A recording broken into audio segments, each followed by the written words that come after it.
Capítulo 2. Entre a descoberta de que a Cosmopolitan Stock Brokerage Company estava disposta a acabar comigo utilizando-se de meios desleais, já que a desvantagem que me era imposta de operar com uma margem limitada a 3 pontos e um ágio de 1,5 ponto não havia sido suficiente para isso, e os indícios de que eles não queriam negociar comigo de maneira alguma, rapidamente me convenci de que deveria ir para Nova York, onde poderia operar a corretora de algum membro da Bolsa de Valores. Não queria ir para unir a filial em Boston, onde as cotações tinham que ser transmitidas por telex. Queria estar próximo à fonte original dos acontecimentos. Vim para Nova York com a idade de 21 anos, trazendo tudo que eu tinha, ou seja, $2.500. Contei que juntei meus primeiros $10.000 quando tinha 20 anos, e que minha margem na negociação com as ações da Sugar era maior que 10.000. Mas não era sempre que eu ganhava. Meus planos de operar me pareciam suficientemente seguros, e eu ganhava mais do que perdia. Se tivesse persistência, eu estaria certo em talvez 7 vezes a cada 10. Na realidade, eu sempre ganhava dinheiro quando tinha certeza de meus palpites antes de iniciar a operação.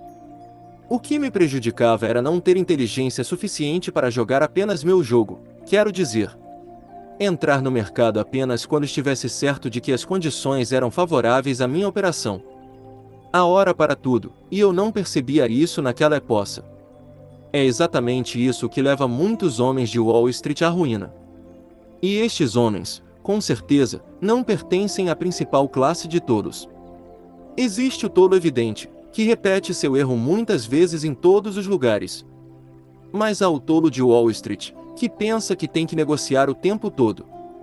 Ninguém pode sempre ter razões suficientes para diariamente comprar ou vender ações, ou conhecimento bastante para fazer de sua estratégia uma estratégia inteligente.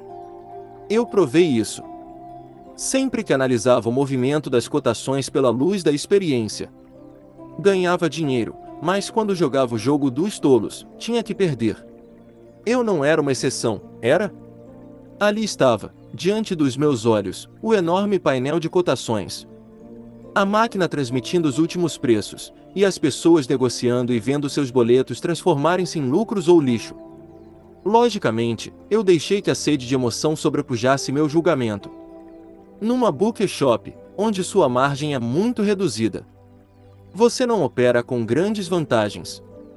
Você é eliminado de modo fácil e rapidamente. O desejo por movimento constante, sem considerar as reais condições que estão por trás das operações, é responsável por muitas das perdas de dinheiro em Wall Street, até mesmo entre os profissionais, que acham que podem levar dinheiro para suas casas todos os dias, como se estivessem trabalhando por salários fixos. Eu era apenas um garoto, lembre-se. Não sabia na época o que vinha a aprender depois, o que me faria. 15 anos mais tarde, esperar por 2 longas semanas para confirmar a tendência de alta ação, vendo-a avançar 30 pontos antes que eu me sentisse seguro em comprá-la. Eu estava sem dinheiro, tentava me recuperar, e não podia me permitir jogar precipitadamente. Eu tinha que estar certo, assim esperei. Isso foi em 1915. É urna longa história. Contarei mais adiante, no lugar adequado. Agora vamos continuar de onde. Depois de anos de prática em driblar as bookie shops, eu deixei que elas levassem a maior parte dos meus ganhos. Tudo correu com meus olhos bem abertos. E não foi esse o único período de minha vida em que isso aconteceu. Um operador de bolsa tem que lutar com uma série de inimigos bem onerosos dentro dele mesmo. De qualquer maneira, eu vim para Nova York com $2.000. Não havia uma só bookie shop em que se pudesse confiar. A Bolsa de Valores e a polícia foram felizes em fechá-las. Além disso, eu queria achar um lugar onde o único limite para minhas operações fosse o tamanho do meu interesse. Eu não tinha muito, mas não esperava ser pequeno para sempre. A principal coisa para começar era encontrar um lugar onde eu não tivesse que me preocupar com um tratamento honesto. Então, fui à Unia Corretora, membro da Bolsa de Valores de Nova York, que ficava nas redondezas, onde eu conheci alguns dos funcionários. Já faz tempo que eles saíram do negócio. Estava ali havia pouco, mas não gostei de um dos sócios, e então fui para a R. Fullerton & Co. Alguém provavelmente tinha lhes contado sobre minhas experiências anteriores. Porque pouco tempo depois eles já me chamavam de garoto especulador. Eu sempre pareci jovem. Por vezes, esta era uma desvantagem. Mas fez com que eu procurasse lutar por mim mesmo, pois muitos tentavam se aproveitar da minha juventude. As pessoas nas bookshops, vendo que eu parecia ainda criança, sempre pensavam que eu era um tolo com sorte, e que esta era a única razão de ganhar dele tão constantemente. Bem, não haviam passado ainda 6 meses e eu já estava quebrado. Era um operador muito ativo e tinha uma boa reputação de ganhador. Acho que meus ganhos atingiam uma bela quantia. Consegui aumentar um pouco meus recursos, mas, logicamente, no final acabei perdendo. Eu joguei com cuidado, mas tinha que perder. E vou-lhe contar a razão.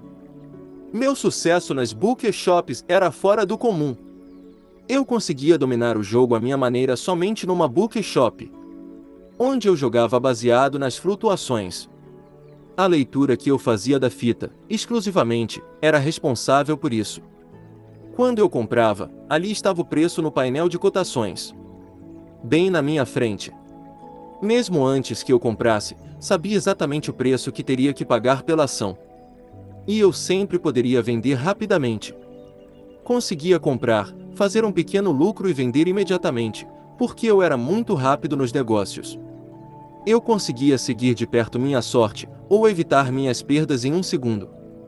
Algumas vezes, por exemplo, tinha certeza que uma determinada ação iria mover-se em pelo menos um ponto. Bem, eu não tinha com que me preocupar, estabeleceria uma margem de um ponto e dobraria meu dinheiro em um segundo. Ou conseguiria meio ponto. Em 100 ou 200 ações por dia, não estaria nada mal no final do mês, concorda? O problema prático com esse esquema, logicamente, era que mesmo que a bookshop tivesse os recursos para bancar um prejuízo certo, eles não o fariam. Eles não permitiriam que um cliente ficasse por ali, com o péssimo hábito de ganhar sempre. Em todo caso, que era um perfeito sistema para operar em bookshops, não funcionou no escritório da Fullerton. Eu estava lá, de fato, vendendo e comprando ações. O preço da ação da Sugar na fita de impressão poderia ser 105. E eu poderia sentir que baixaria 3 pontos. Para dizer a verdade, em todo momento que a máquina marcava 105 na fita, o preço real no pregão da bolsa seria 104 ou 103. No instante em que minha ordem de venda de 1000 ações chegava ao operador da Fullerton no pregão para ser executada, o preço estaria ainda mais baixo. Eu não poderia dizer a que preço minhas 1000 ações teriam sido vendidas até que o funcionário do balcão me informasse. Quando, com certeza, eu poderia ter ganho 3.000 com esta transação numa bookshop. Poderia não ter ganho um só centavo numa corretora membro da Bolsa de Valores de Nova York. Lógico que este é um caso extremo, mas o fato me lembra que, na Fullerton, a fita de cotações estava sempre me contando histórias passadas. Enquanto eu utilizava minha peculiar maneira de operar, mas eu não notei isso. E ainda por cima, também, se a ordem englobava muitas ações, minha própria venda estaria contribuindo para baixar os preços. Nas bookshops eu não tinha que computar o efeito da minha própria operação. Perdi em Nova York porque o jogo era diferente em seu conjunto. Não foi a maneira correta e legal de operar que me levou a perder, mas minha ignorância. Já me disseram que sou muito bom em acompanhar as cotações pela máquina de impressão. Mas ler a fita como um profissional não me salvou. Teria feito um melhor negócio se tivesse me tornado um operador de pregão. Talvez operando no meio de muitas pessoas, com interesses em comum, eu pudesse ter adaptado minha estratégia às condições pré-estabelecidas. Mas, logicamente, se eu negociasse na mesma escala em que faço agora, o sistema teria igualmente acabado contigo, por conta do efeito das minhas próprias operações nos preços. Resumindo, eu não conheci o jogo da especulação. Conheci a parte dele, parte muito importante, e que foi de grande valor para mim em todos os momentos. Mas, se com tudo que eu tinha, ainda perdi, quais as chances que um estranho inexperiente tem de ganhar, ou melhor, lucrar alguma coisa? Não levou muito tempo para que eu descobrisse que havia alguma coisa errada com meu esquema. Mas eu não conseguia ver exatamente qual era o problema.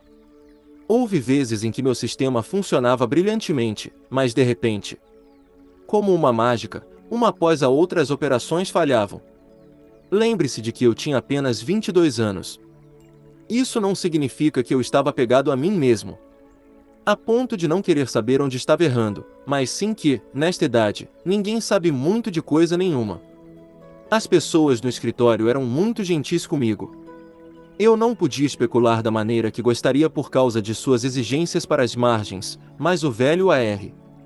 Fullerton e o resto do pessoal eram tão amáveis que, passados 6 meses de efetivas operações, perdi não só o que havia trazido e ganho, mas também devia para a corretora algumas centenas de dólares. Ali estava eu, um mero garoto, que nunca antes havia estado longe de casa.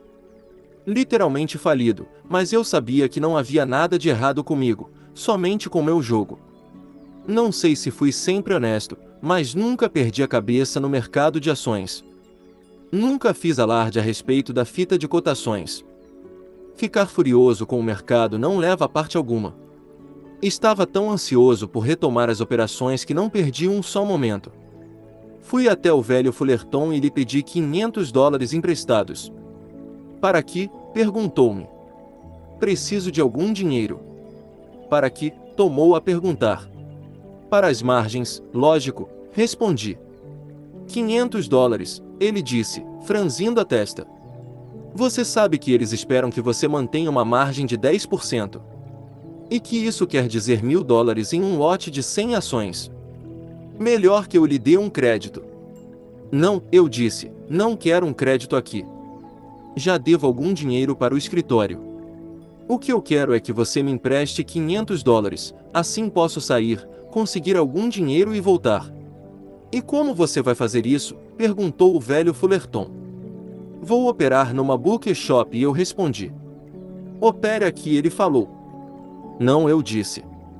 Não tenho certeza se já posso vencer este jogo neste escritório. Mas tenho certeza que posso conseguir dinheiro numa bookie shop. Lá, eu sei quais são as regras. Tenho a impressão que já sei onde foi que errei aqui. Ele me emprestou o dinheiro, e eu deixei aquela corretora, onde o terror das bookie shops, como eles me chamavam, tinha perdido seu dinheiro. Eu não poderia voltar para casa porque lá os escritórios não aceitavam negociar comigo. Nova York estava fora de questão, não se realizavam negócios como aqueles por ali, naquela época. Disseram-me que o cruzamento da Broad Street com New Street estava cheio delas. Mas não as encontrei, quando mais delas necessitava. Então, após raciocinar um pouco, decidi ir a Saint Louis. Tinha conhecimento da existência de 2 firmas ali, que tinham um enorme movimento de operações na região centro-oeste. Seus lucros deveriam ser monumentais. Tinham filiais em dúzias de cidades. Na realidade, tinham-me dito que não havia no leste nenhuma outra firma que pudesse comparar-se a eles em volume de negócios. Eles jogavam abertamente e os melhores podiam negociar ali sem qualquer receio. Alguém até me disse que o dono de uma das firmas era vice-presidente da Câmara de Comércio. Mas aquilo não poderia acontecer em Saint Louis. Em todo caso, foi para lá que me dirigi com meus 500 dólares para, após conseguir meu prêmio, voltar ao escritório de A.R. Fullerton & Co., membro da Bolsa de Valores de Nova York, e utilizá-lo como margem. Quando cheguei a Saint Louis, dirigi-me ao hotel, lavei-me e saí, a fim de encontrar as bookie shops. Uma delas era a J.C. Dolan Company, e a outra era a H.S. Teller & Co. Eu sabia que poderia ganhar delas. Eu iria negociar de maneira infalivelmente segura, com cuidado e conservadoramente. Meu único medo era que alguém me reconhecesse e denunciasse. Porque as bookie shops de todo o país tinham ouvido falar do garoto especulador. Elas são como casas de jogo e têm conhecimento de todos os mexericos do ramo. A Dolan era mais próxima do que a Teller, e assim fui para lá primeiro. Esperava que pudesse negociar por alguns dias, antes que me pedissem para ir operar em outro lugar. Entrei. Era um lugar muito grande e deveria haver algumas centenas de pessoas olhando as cotações. Eu estava feliz porque, no meio de uma multidão, eu tinha uma boa chance de não ser notado. Fiquei ali parado, olhando para o painel, analisando as cotações com muito cuidado. Até que escolhi aquela que usaria em minha primeira operação. Olhei ao redor e vi o funcionário encarregado de preencher o cartão e receber o dinheiro, atrás de uma janela. Ele estava me olhando, então andei em sua direção e perguntei: "É aqui que posso fazer negócios com algodão e trigo?"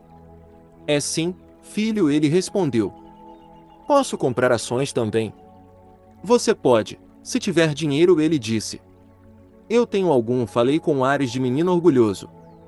"Você tem, não é mesmo?", ele disse com um sorriso.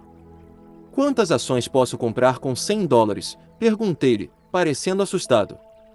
"100, se você tiver os 100. "Eu tenho 100. "Sim, e até 200, também", eu lhe disse. "Nossa", ele disse. "Então quero comprar 200 ações", disse rapidamente. 200 o que? Ele perguntou, sério agora. Aquilo era negócio. Olhei novamente para o painel, como se fosse analisar melhor o assunto. Lhe disse, 200 Omarra. "Tudo bem", ele falou. Pegou meu dinheiro, contou e preencheu o boleto. "Como você chama?", perguntou-me, e eu respondi, Horácio Quente. Ele me deu o cartão, eu saí e sentei entre os clientes, esperando meu dinheiro crescer. Tive uma performance rápida e negociei muitas vezes naquele dia. No dia seguinte também. Em 2 dias eu havia ganho $2.800, esperando que eles me deixassem negociar por toda a semana. No ritmo em que ia, aquilo não seria nada mal. Depois eu iria atacar a outra loja, se também tivesse esta sorte. Voltaria a Nova York com um bom montante, com o qual poderia fazer alguma coisa. Na manhã do terceiro dia, quando cheguei junto à janela do caixa, com cara de tímido, para comprar 500 ações da BRT, o funcionário me falou: "Senhor Quente, o chefe quer falar com você." Eu sabia que o jogo tinha terminado. Mas perguntei a ele, sobre o que ele quer falar comigo. "Eu não sei." "Onde ele está?" "Em seu escritório." "Siga por ali." E me indicou a porta. Eu entrei. Dolan estava sentado em sua mesa. Virou-se e disse, "Sente-se." "Livingston." Indicou-me uma cadeira. Minha última esperança morreu.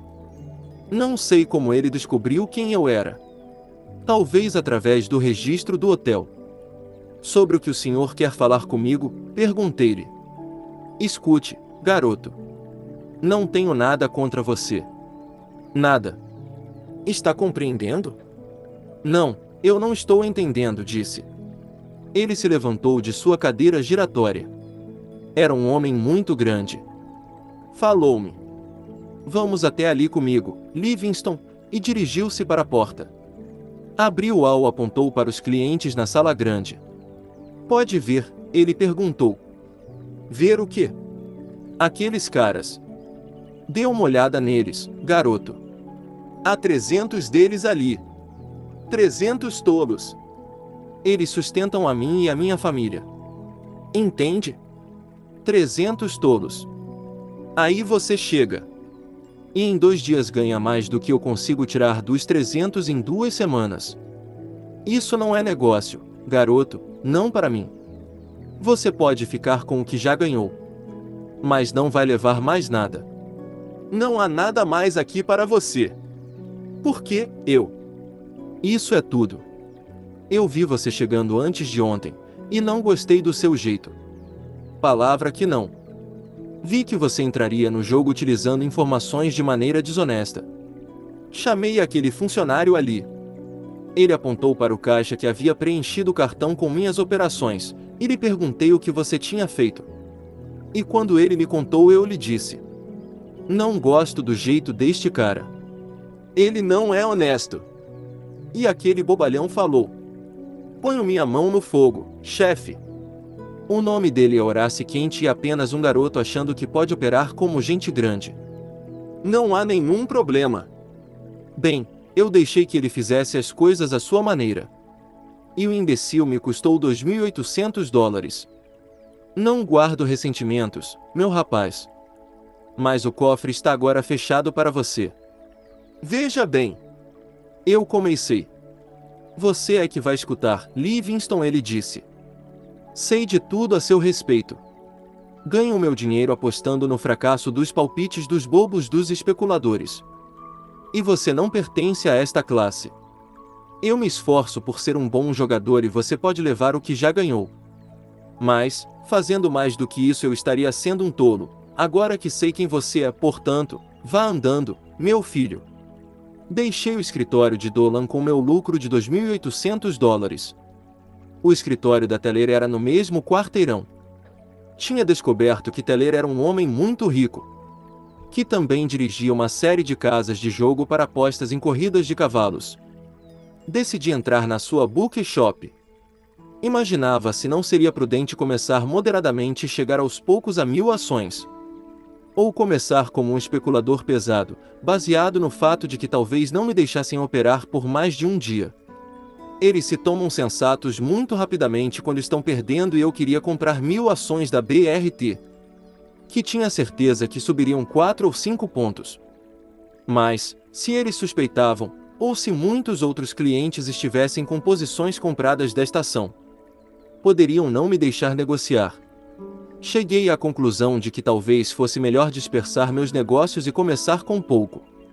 Não era um lugar tão grande como a Dolan, mas as instalações eram melhores e, evidentemente, os investidores eram de uma melhor classe. Aquilo veio de encontro aos meus interesses e decidi então comprar minhas 1.000 ações da BRT.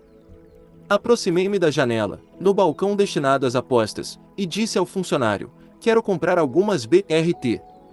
Qual é o limite? Não há limite, respondeu o homem. Você pode comprar quantas quiser, se tiver dinheiro. Compre 1.500 ações, eu disse, tirando o maço de dinheiro do bolso enquanto o funcionário começava a preencher o boleto. Então, um homem com cabelos vermelhos apareceu e empurrou o empregado. Apoiou-se no balcão e disse: Livingston, volte para Dolan. Não queremos fazer negócios com você. Espere até eu pegar meu boleto, falei. Acabo de comprar algumas BRT. Aqui você não irá pegar cartão nenhum, ele disse. A esta altura, outros funcionários tinham se aproximado e estavam me olhando. Não volte mais aqui para operar. Não vamos aceitar seus negócios. Entendeu? Não havia sentido em ficar nervoso, ou tentar discutir, então voltei ao hotel. Paguei minha conta e peguei o primeiro trem para Nova York. Estava difícil, queria trazer comigo algum dinheiro. E aquele teller não havia deixado que eu fizesse sequer uma aposta. Voltei para Nova York, paguei a Fullerton seus $500. E comecei novamente a operar com o dinheiro que havia conseguido em Saint Louis. Tinha bons e maus períodos, mas no geral, ainda tinha lucros. Depois de tudo, eu também não tinha muito para desaprender. Somente tinha que compreender o fato de que havia mais por trás do jogo da especulação do que eu tinha considerado antes de chegar ao escritório da Fullerton para operar. Eu era como um destes fãs por quebra-cabeças, fazendo as palavras cruzadas do jornal de domingo, que não fica satisfeito até resolvê-las. Bem, eu certamente queria achar a solução para o meu quebra-cabeça. Pensei que o faria negociando nas bookshops. Mas eu estava enganado. Alguns meses depois de minha volta a Nova York, um velho especulador entrou no escritório da Fullerton. Ele conhecia R. Alguém me disse que eles possuíram em sociedade alguns cavalos de corrida. Era claro que ele já tinha conhecido dias melhores. Fui apresentado ao velho MC DeVito. Ele estava falando aos clientes sobre um grupo de trapaceiros que atuavam em corridas de cavalo e que tinham levado a cabo algum esquema desonesto em Saint Louis. O cabeça do grupo, disse ele, era um dono de uma casa de jogo com o nome de Teller. Que Teller? Perguntei. H.S. Teller. Conheço o cara, eu disse. Ele não é bom sujeito, disse MC DeVito. Ele é pior que isso, eu falei, e eu tenho umas contas a ajustar com ele. O que você quer dizer? A única maneira pela qual eu posso pegar um destes maus jogadores é através de seu bolso.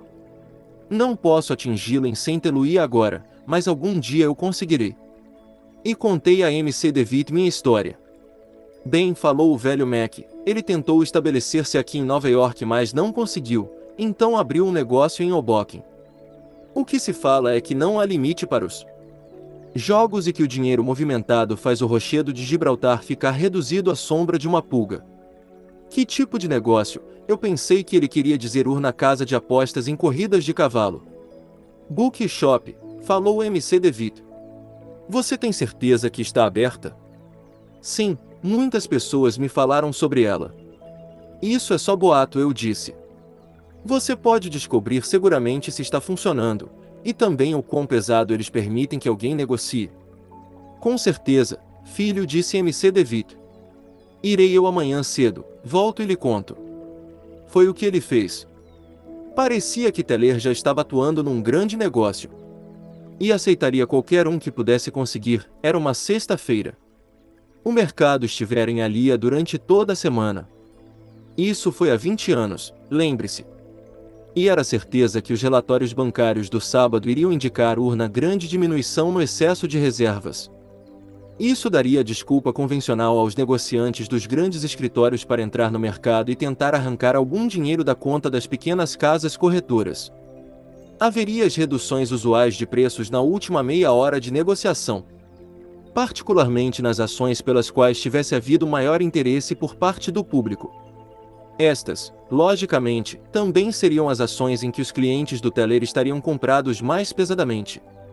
E o escritório ficaria muito agradecido em ver alguns especuladores entrando com posições de venda. Não há nada tão agradável como agarrar os tolos das duas maneiras, e nada tão fácil, com margens de 1 ponto. Naquela manhã de sábado, dirigi-me até Hoboken, ao escritório de Teller.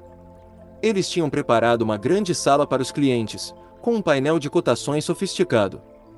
Um grande grupo de funcionários no balcão e um policial vestido com farda cinza. Havia aproximadamente 25 clientes. Comecei a falar com o gerente. Ele perguntou o que poderia fazer por mim e respondi que nada. Que um cara poderia ganhar muito mais dinheiro através das probabilidades e na liberdade de apostar todo o seu dinheiro, podendo ganhar milhares em minutos, ao invés de catar as migalhas e talvez ter que esperar por vários dias. Ele começou a dizer-me como era segura a atividade no mercado de ações. E quanto alguns clientes haviam ganho, você teria jurado que ele era um corretor que de fato comprava e vendia suas ações na bolsa. E como, se alguém negociasse com grandes volumes, poderia ganhar o suficiente para satisfazer a qualquer pessoa. Ele deve ter pensado que eu estava buscando por alguma destas casas de jogo, e queria abocanhar meu dinheiro antes que os cavalos o fizessem, pois disse-me que eu deveria correr, já que o mercado encerrava ao meio-dia aos sábados.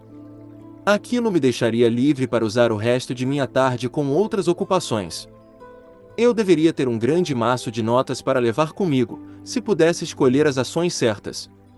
Olhei-o como se não acreditasse, e ele continuou murmurando. Olhei o relógio. Às 11h15, eu falei. Você me convenceu e comecei a dar a ele ordens de venda de diversas ações. Entreguei-lhe $2.000 em dinheiro, e ele pareceu muito feliz em agarrá-lo. Disse que achava que eu ganharia muito dinheiro, e esperava que eu voltasse mais vezes ao escritório. Aconteceu justamente como eu previa. Os corretores forçaram os preços das ações, com as quais eles supunham poder deixar a descoberto a maioria das margens. E os preços moveram-se. Finalmente encerrei minhas posições imediatamente antes da recuperação dos 5 minutos finais do pregão, quando são feitas as costumeiras liquidações dos negócios. Consegui ganhar $5.100. Fui retirá-los no caixa. Estou muito feliz de ter conseguido lucrar, falei ao gerente, dando a ele meus boletos. Olhe, ele me disse, não posso lhe dar tudo. Não esperava por esta despesa. Prometo que o dinheiro estará aqui, disponível para você, na segunda-feira de manhã. Tudo bem. Mas primeiro eu levarei tudo que você tem disponível agora, falei. Você deve deixar que eu pague primeiro as pequenas quantias para os outros. Ele disse. Darei a você o que você investiu e tudo o que sobrar. Espere até que eu pague os ganhos dos outros cartões. Então eu esperei que ele acabasse de pagar os outros ganhadores. Eu sabia que meu dinheiro estava garantido. Teller não iria querer ficar com fama de mal pagador, com o escritório indo tão bem. E se ele não me pagasse? O que mais eu poderia fazer do que levar tudo o que tivessem ali? Peguei meus próprios $2.000 e mais 800, que era tudo que havia no escritório. Disse-lhe que voltaria na segunda-feira pela manhã. Ele me jurou que o dinheiro estaria esperando por mim. Cheguei ao Boque na segunda-feira, um pouco antes do meio-dia. Vi um sujeito conversando com o gerente. Eu já o havia encontrado no escritório de Saint-Louis, no dia que Teller me ordenou para que voltasse a Dolan para fazer minhas apostas. Soube naquele momento que o gerente havia telegrafado à matriz, e que eles haviam enviado um de seus homens para investigar a história. Trapaceiros não confiam em ninguém. Vim acertar minhas contas, disse ao gerente. É este o homem? Perguntou o sujeito de Saint-Louis. Sim, disse o gerente, tirando um maço de notas de seu bolso. Espere um pouco, disse o homem de Saint-Louis a ele, e virando-se para mim falou. Livingston, já não dissemos que não queremos seus negócios? Primeiro quero meu dinheiro, falei ao gerente, e ele me entregou 4 notas de 500 e 3 de 100. O que você falou? Perguntei ao espião do Teller. Nós dissemos que não queríamos você operando em nossos escritórios. Sim, eu disse, e é por isso que eu vim. Bem, mas não venha mais. Fique longe daqui, ele rosnou. O policial particular com farda cinza foi se aproximando com ar casual. O homem de Saint-Louis mostrou seus punhos para o gerente e gritou. Você deveria ser mais esperto, seu estúpido, e não ter deixado este cara fazer negócios por aqui. Ele é Livingston. Você tinha suas ordens. Escute aqui, eu disse ao sujeito. Aqui não é Saint-Louis. Você não pode fazer nenhum truque por estas bandas, como seu chefe fez com o garoto de Belfast. Fique longe deste escritório. Você não pode operar aqui, ele gritou. Se eu não posso fazer negócios aqui, ninguém mais vai fazer, disse-lhe. Aqui você não terá sucesso com suas malandragens. O homem de Saint-Louis mudou o tom na mesma hora. Olha aqui, meu velho, ele disse muito agitado, faça-nos um favor. Seja razoável. Você sabe que nós não poderemos suportar isso todos os dias. O chefe vai perder a cabeça quando souber que era você. Tenha coração, Livingston, irei com calma, prometi. Vai escutar a voz da razão, não vai? Pelo amor de Deus, fique longe daqui. Dê-nos uma chance de começar bem. Somos novos por aqui. Você vai nos fazer este favor? Não vou querer nenhum destes negócios grandes e fortes da próxima vez que eu vier. Eu disse, e saio como um raio, deixando o homem conversando com o gerente. Eu tiraria algum dinheiro deles, pela maneira como tinham me tratado em Saint-Louis. Não havia sentido em esquentar a cabeça ou tentar regenerá-los. Voltei ao escritório de Fullerton e contei a MC DeVito o que tinha acontecido. Depois disse-lhe que, se lhe agradasse a ideia, eu gostaria que ele me acompanhasse ao escritório de Teller e começasse a operar em lotes de 20 ou 30 ações, para ele mesmo. Então, no momento em que eu vislumbrasse uma chance de fazer um grande lucro, poderia lhe telefonar e ele entraria de cabeça no mercado. Dei $1.000 a MC DeVito e ele se dirigiu ao Booking, conforme minhas instruções. Ele passou a ser um dos clientes regulares do escritório. Então um dia, quando percebi que uma ação teria uma queda iminente, soltei a informação para Mac e ele vendeu toda a quantidade de ações que lhe foi permitida. Ganhei $2.800 naquele dia, depois de dar ao Mac a sua parte e pagar as despesas.